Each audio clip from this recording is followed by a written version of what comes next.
Yo, dudes, the Empire's pretty chill. Maybe you could, join it or something.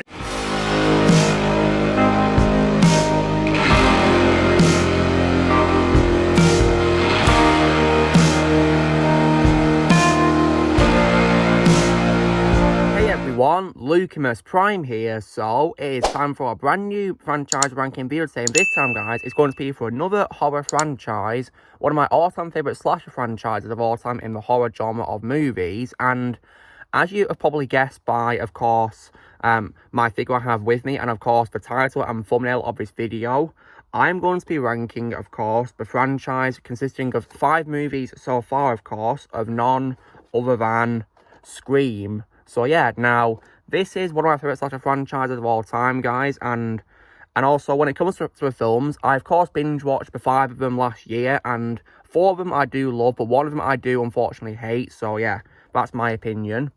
And when it comes to the films, I'm going to be ranking all 5 of them so far from best to worst in my personal opinion. And just so you know, guys, I refuse to watch Scream 6. I'm not interested in that movie, so that's not going to be in this ranking. So it's all going to be the first 5 films, and to me, there's only 5 films of Scream.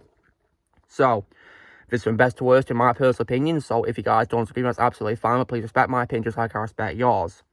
Okay, so starting with what is most definitely my all-time favourite film in the Scream franchise, one which in my opinion will never ever be topped, which of course is none other than 1996's Scream, the first movie, released in 1996, directed of course by the legendary Wes Craven, may he rest in peace.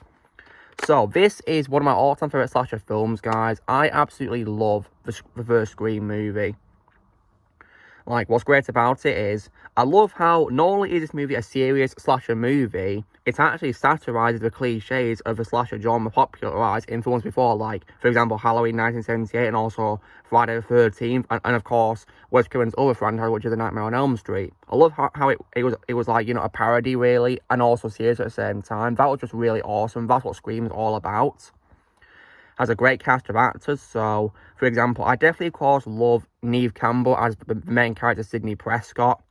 Definitely one of my favourite horror protagonists of all time, and easily my favourite role of Neve, and, yeah, she is just, easily one of the best parts of this whole franchise to me. I also, as well, love Courtney Cox as the reporter, Gail Weathers, as well. I definitely love Gail as a character, and that's also my second favourite role of Courtney behind Monica in Friends. And I definitely as well love David Arquette as Dewey E. Riley as well. And those 2 characters I definitely do love in this franchise. And I definitely as well, now when it comes to this film, it's of course introduced one of my favourite slasher villains of all time, which is none other than Ghostface. And in this franchise, several people of course take over the identity of Ghostface and wear his costume. And when it comes of course to the accomplices, it's of course none other than Billy and Stu, of course. Billy played by Skeet Ulrich and Stu played by Matthew Lillard, and they both play their parts really well in my opinion, and the twist of them being the killers was definitely executed very well in my opinion. The film also has a very iconic opening in which a character called Casey Becker, played by Drew Barrymore, who was originally going to play Sydney but had to drop out due to scheduling conflicts but appeared in this smaller role, gets killed by Ghostface. Definitely a very iconic way to start a movie, very iconic. And pretty freaky as well. And I, of course, definitely love the legendary Roger L. Jackson, who provides the voice of Ghostface when the accomplices speak for a voice changer. Yeah, Roger L. Jackson, to me, is Ghostface, and was a perfect casting for his voice. He does an amazing job in the role as Ghostface. The kills were also very violent as well, very graphic, and also, as well, a very suspenseful music, it was scored by Marco Beltrami. It also definitely helps set the tone for a serious part of the movie, as well as the funny parts of it. Because a lot of film does have its funny moments, being a parody, of course, of several slasher films before. I love how it still had serious moments, of course. It's kind of like, a horror franchise in a modern-day society, really, in a real world, and I definitely love that. So, that's the first Scream film, guys, for me. A perfect slasher movie, one of my favourites of all time, and if I was to give it a score out of 10, I'd give it a full-blown 10 out of 10. Yeah, I absolutely adore the first Scream movie. Then on to what is my second favourite in the franchise. I'm going to go on what is, of course, actually the second one on to be released after the first film, which was released, of course, a year after it, which, of course, is 1997's Scream 2, directed once again by Wes Craven. So, I think this is definitely, in my opinion, the better of sequels, but it may not be as good, in my opinion, as the first film, and we'll get to why. So, but what's great about it is, once again, of course, it has a great cast of actors. So the returning trio from the first one being Neve Campbell, Courtney Cox, and David Arquette come back, and they're still great as their characters as always. And Roger L. Jackson also as well does an amazing job once again voicing Ghostface in this movie, as always. And this one is definitely, of course, no exception. Also returning from the first film is also Liev Schreiber as the character Cotton Weary. I think he does a great job playing Cotton, in my opinion, and I like how his film gave him, a lot more to do as well, which I definitely did like. And it was definitely, a very good sequel, and I love how this film actually parodies sequels in the horror genre or sequels in general, and even as well make a joke about how sometimes sequels aren't good, or sometimes they can be better than their predecessor. So I definitely love that joke. I had a good laugh watching that scene. And yeah, it's definitely, in my opinion, a great sequel, but is it as good, in my opinion, as a first film? Well, no, and the reason why is because I think, in my opinion, the twist of Mickey Altieri being the Ghostface killer, I kind of feel like it didn't really work very well, to be honest, because Mickey didn't really appear much in the movie, if I am to be honest, which was quite disappointing. So yeah, I kind of feel the twist of him being, of course, the Ghostface killer didn't really work very well because he barely appeared in the movie, and we didn't really give, much hints to who the killer is, really, so about him being a killer. But I also think the cafeteria scene is also not really that good either, really. I didn't really like that scene, to be honest. And when it comes as well to, there's also a scene where there was a bit of poor writing where Ghostface is at one point unconscious, but in that moment, Sidney didn't even attempt to, take off the mask and see who the killer was. Ghostface could have been defeated in that moment, but of course, Sidney didn't take off the mask, so that's probably an example of poor writing there, really.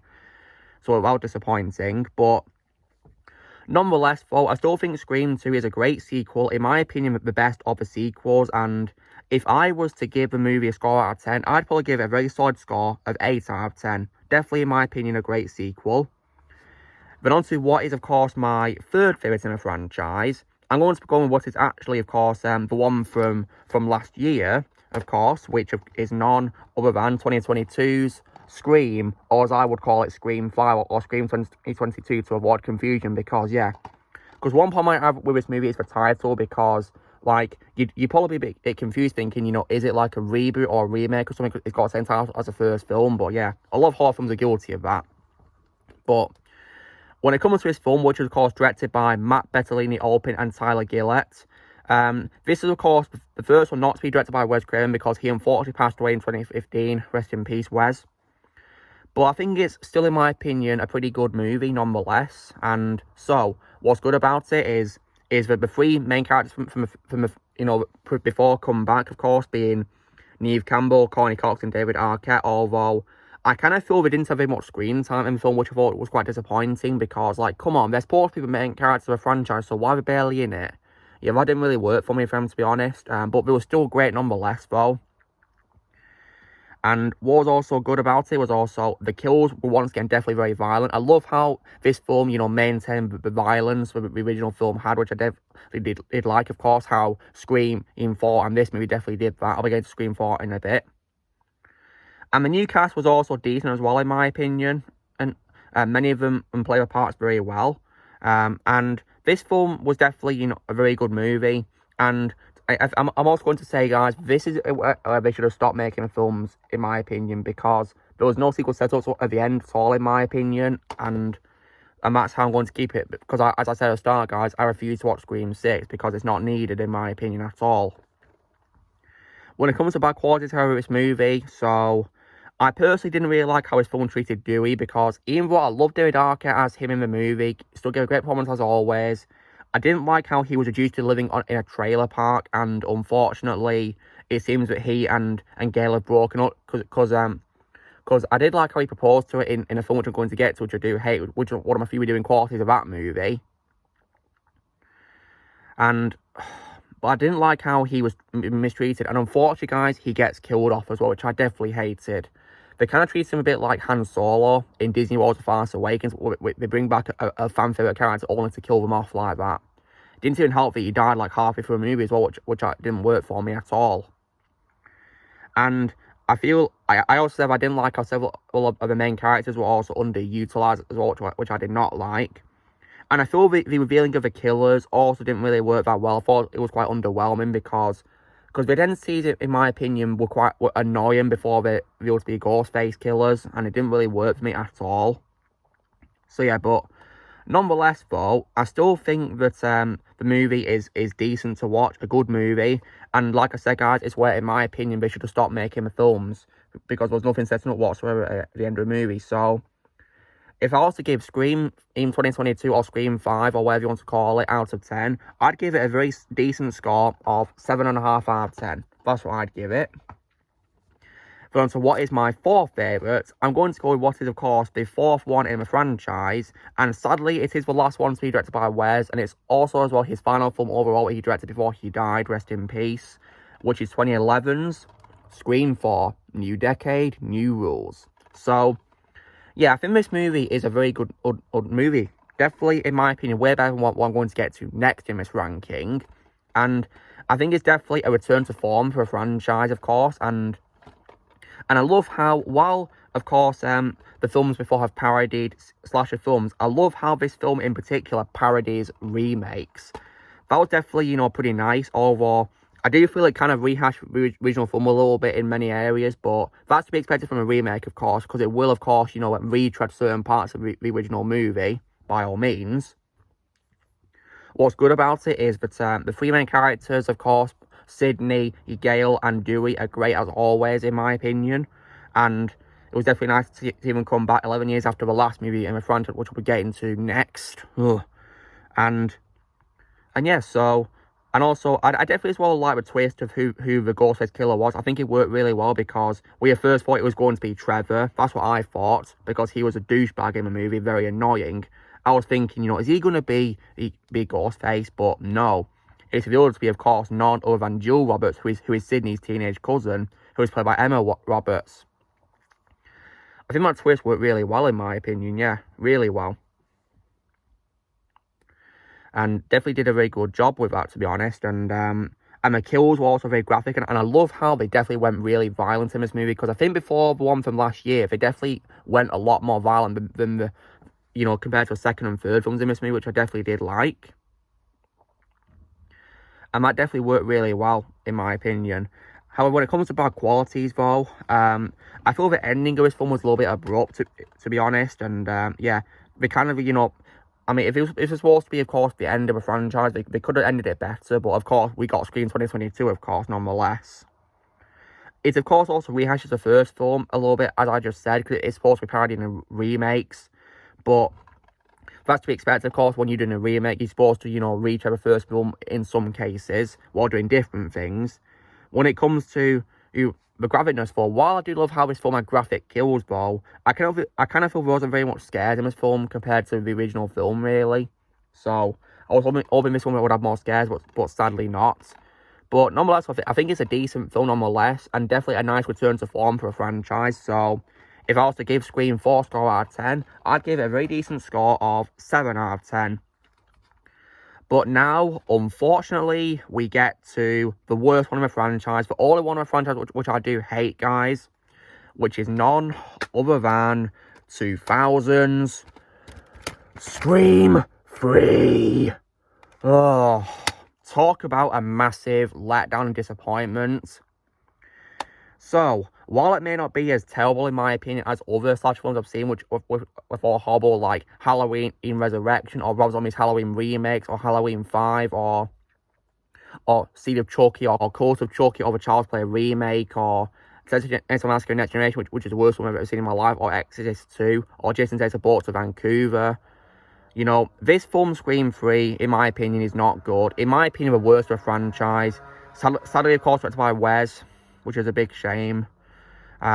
Because, unfortunately, this film had the interference of the studio. Because, I believe due to a recent massacre at a high school. I think it was the Columbine High School massacre. They unfortunately toned down the violence in this movie, which does not work at all in my opinion, because this is supposed to be, you know, a horror franchise, and when it comes to the ratings, the first two films are rated 18, and for me, it's also rated 18 here, but it barely feels like a horror film at times. It feels more like a comedy movie, and I hated that. Like, come on. The first two films before had comedic elements, of course, but they still had their serious moments, and they were still slasher films, but this one barely felt like a slasher at all, because it tore down the violence too much. Like, this is a movie for crying out loud about a horror franchise. You've got to make it violent, of course. And also, as well, the film also, as well, when it comes to humour, does attempt to add cameos, of course, and they include two cameos, which one of them, of course, really annoyed me, which, of course, is Jay and Silent Bob from the View Askenverse Universe franchise. And because I hate Kevin Smith, guys, I've never really been a fan of him really that much, and I especially hate him after the whole Masters of the Universe thing that he did, where he messed up that franchise on Netflix. I hate him. Of course, because he turned it into Ruin Johnson 2.0 by attacking the fans who criticised the show. And seeing him in this film really annoyed me, as his character Silent Bob from the View Askenverse thing, and it really annoyed me seeing him. Like, why was he in a movie? Come on, there was no need for him to be in this at all. Thankfully, he had no dialogue, or because his character is apparently silent, but yeah. Still didn't work for me how he appeared at all. I was very annoyed because I hate Kevin Smith. Unfortunately, as well, the film also does something else which is horrible, which is the horrible alien-free cliche on Cotton Weary, who is, of course, a torture horse from before, and while they gave him, you know, a great performance in the second film by Liev Schreiber, I really hate how in this film he dies early into it. So yeah, bravo, you've literally ruined him a lot. However, when it comes to, you know, this movie, while the bad things in this film, like Kevin Smith and the torn down violence and it being a bit cartoonic in areas and being too comedic, was bad, there's some redeeming qualities, like the top three characters, you know, being Sydney, Dewey, and Gale, they're still great as always, in my opinion. And I guess as well that even though he was wasted, Liev Schreiber was still great as Cotton Weary. And when it comes to cameos, there is only one cameo which, in my opinion, is easily the best part of the film, which is Carrie Fisher, rest in peace, as a character, of course, called Bianca, who is a studio archives receptionist who acknowledges that she looks like Carrie Fisher. That was a very nice joke. Easily, in my opinion, the best part of the movie. And the only thing I'd like to rewatch if I was to rewatch a movie. See, rest in peace, Carrie. She was probably, in my opinion, the only best part of the film to me. However, though, I still hate Scream 3. If I was to give it a score out of 10, I'd give it a very bad score of 4.5 out of 10. See, screw it all away. Terrible movie, in my opinion. So, yeah, screw it. Yeah, one of 2000's worst films, in my opinion. So, guys, that's me doing my ranking of the Scream films. And as I said before, guys, I am not going to be including in Scream 6 on this franchise because I refuse to watch it. I'm not interested at all. I mean, I think I was out of it when I learned that Sydney's not going to be coming back because Neve Campbell did not like the script she was being given, so she backed out of it. And you know what? She's probably doing the right thing. And I have not seen the trailers, guys, for a movie because I'm not interested in watching a movie. But apparently it's going to be in New York this time, so, like, really? That's not going to work at all. And, of course, the last time a slasher icon went to New York, it's all horribly wrong. So, yeah, I'm looking right at you, Jason Tech Sports of Vancouver, because you were a massive disgrace. So, yeah. And also, as well, apparently, I've also heard from some people that apparently Ghostface is using a gun in the trailer. So, like, what? Slashers don't use guns. They use, you know, melee weapons. Like, that's just stupid right there. Really stupid. So, yeah, screw Scream 6. I'm not going to watch it. In my opinion, guys, there is only the 5 movies to me. Because even though I hate Scream 3, yeah, the only thing I'd watch is Carrie Fisher's cameo, and that's it. You could even skip 3 and go to 4 if you want to, because you're not missing much, really. Just watch Carrie's cameo, then skip to Scream 4, because you're not missing much at all. So, yeah. So, my ranking, of course, first place is the original Scream film from 1996. Second place would be Scream 2 from 1997. Third favourite would be Scream 2022. I would call it Scream 5. Fourth favourite would be Scream 4. Then in last place, and definitely in least place for me, would be Scream 3. So yeah. Oh, my phone's ringing. Who's calling me now? Hello? Hello? You like scary movies? Yes, I do like scary movies. Who is this? I want to play a game.